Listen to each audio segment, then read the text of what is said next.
Rúben Amorim says he won't change his style of playing, despite Man United making their worst start to a Premier League season in 33 years.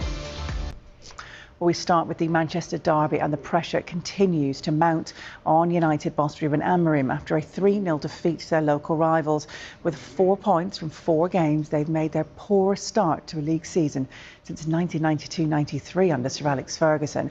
But Amorim insists he won't change. There are a lot of things that you have no idea what happened during these months, but I accept that. But I'm not going to change. When I want to change my philosophy, I will change. If not, you have to change the man. So and we will talk about that every game that we lose. I don't believe in that in the system or whatever. I play my way, and I'm going to play my way until I want to change. Well, this doesn't make good reading. If you're a Manchester United fan, Rúben Amorim has won just 8 out of his 31 Premier League games in charge at Old Trafford. 3 of those victories came against teams now playing in the Championship, and he's yet to win back-to-back league matches since being appointed last November. It's eight Premier League wins since you've been here. At some stage, you're going to have to accept that the way you set up your team is just not working. It's not creating enough wins. And people are finding it easy to play against you. Find it easy to play against, guys. You have I understand that, and I accept. So it's not a record that you should have in Manchester United. With the results, again, I accept that. I don't see that way. I see that we are doing better, but then the results doesn't show that. I remember last year we play in the former club. We play against City. We won 4-1. It was not near the opportunities, the way we control the game compared today. But in certain moments we were not better than City. So I understand that, and it's hard, and the record says everything. So I understand. But what is your message to those fans who are losing? My message is that I'm going to give everything. I will do everything, always thinking about what is best for the club. That was always the same message. And then it's not my decision, the rest. Well, the Opta supercomputer has been crunching the numbers and reckons that Man United have a higher chance of being relegated than they do of finishing in the top 5 this season. They're 14th in the league. It's only 4 games in. And we all said at the end of last season we can't be getting into October where Manchester United are 14th, 15th in the league, or else the manager will be in trouble. Now, there's a few games to go before that, but they have to start winning quickly. Yeah, not convinced. Not convinced, but I hope they can prove us wrong. More on about the supporters and the media losing kind of belief in this management. My worry is if the players aren't truly behind them in terms of the way they're playing in this system, because the results just haven't been good enough. Look, I think if I start with the football side of things, I think United had moments in the games today, particularly in the first 20 minutes, where I thought they counter-attacked 3 or 4 times and they should have done better with it. And at the start of the second half, for the first few minutes, when Haaland was heading those corners out and those sort of deliveries into the box out, they looked promising, but they just weren't enough. And I said it was a bit of a nothing. There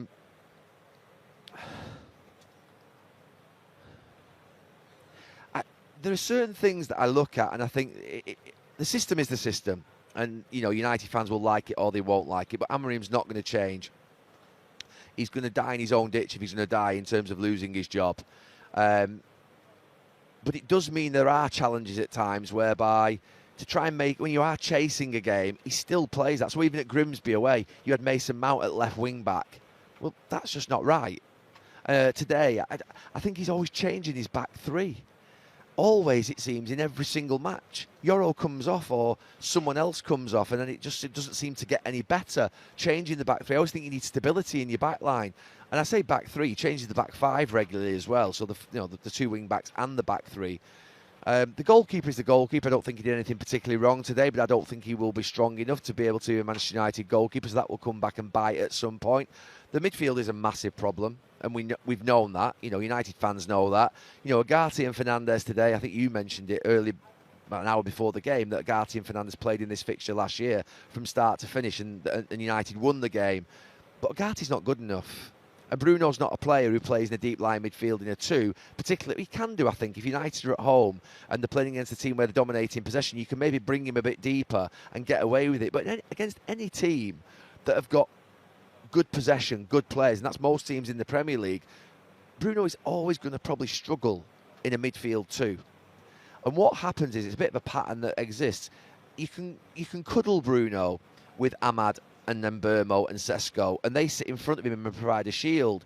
But what happens is, when the game opens up a little bit, or the game players get a little bit more fatigued, or United go 1-0 down, they end up then sort of chasing it a little bit. The front 3 stay a little bit higher, and then those spaces start to appear in midfield. And then Bruno starts to get pulled around a little bit. And Bruno's United's best player by a mile. But this system either has to have him as a 1 of a 2 in midfield, or 1 of a front 3, of which he's neither of these 2 positions. So you've got an issue there. It's a specialist system. Wing-back's a specialist position. Mazraoui didn't have a good game today. Shaw had his poorest game of the season by a mile. He was well off it. First 2 goals he was poor for, and the third goal he didn't cover himself in glory. It was just a nothing today for me. It was just poor. I'm not jumping up and down. I'm not screaming. I think I've gone past that. But Rúben Amorim is going to come under big pressure. He's going to come under big pressure. Manchester United are 14th in the league. Now, it's only a few games in. It's 4 games in. But next week, if Manchester United lose and they go to 15th and 16th, it's 5 games in. And before you know it, you're in October, and Manchester United are in the bottom half of the table. And that's where they couldn't be, having spent £200 million, having him had a pre-season. Yeah, they might be 7th, 8th, 9th. They could be in those types of positions, but they can't be in the bottom half of the table. So there's got to be a quick turnaround pretty quickly. And the manager's idea has got to land very quickly with the players. Now, I'm not saying here today, I don't think there's any suggestion, and I'm not suggesting that, the players have got down tools on him. They've not, but they're struggling a little bit. They're struggling. They're struggling against Burnley at home. I was at the match. They're struggling against Fulham away in large parts of the game. They're struggling at Grimsby. They struggled here today. They're struggling with it. They're struggling to find rhythm, to find tempo, to find performance levels. I was really heartened by the first game of the season against Arsenal. I thought it was a really good performance. But maybe that was just, they'd had a good pre-season, they built this sort of... But maybe now Cunha gets injured, Mount gets injured, the old sort of scar, the old wounds, the old scars are starting to open up. And I'm worried. I'm worried about the manager. I'm worried about what's going to happen in this next few weeks. I don't think it's a time for panic. But I've seen this before. We've seen this film, haven't we? Quite often. And so what would you do, may I ask? Exactly, Chelsea next. Sorry to interrupt, but they have to carry on operating. And as we mentioned in the game, they haven't got that many games this year. They're out the League Cup. There's no Europe. So they've got, from now until next weekend when they play Chelsea, what would you, if it's not too facile a question, what would you be doing tomorrow and Tuesday, Wednesday and Thursday? How can it be better next week? Yeah, I wouldn't change my my preparation. I'd like to think he's going to be a serious professional, Rúben Amorim, and so are the players in terms of how they prepare. I won't change anything in that respect. But they've got to come out of the blocks next Saturday night against Chelsea, 5:30 kick-off. Atmosphere, it'll be fantastic at Old Trafford next Saturday night. It will be for... Other 5 matches live on Sky Sports next weekend, including Man United against Chelsea on the Saturday Night Football and Manchester City's trip to face Arsenal on Sunday. Might be a day you look back on and say, remember that game we beat United? That started things off for this team. It's just one game. So we have done many good things against Tottenham, for example. It's just to read. Today the modern football changed a lot. Today the people is so aggressive and man-to-man. They don't allow you to make the process. Like, I think defined that team for many years, allowed to do what they have to do, stay in the position. Today with a man-to-man, everyone like a machine.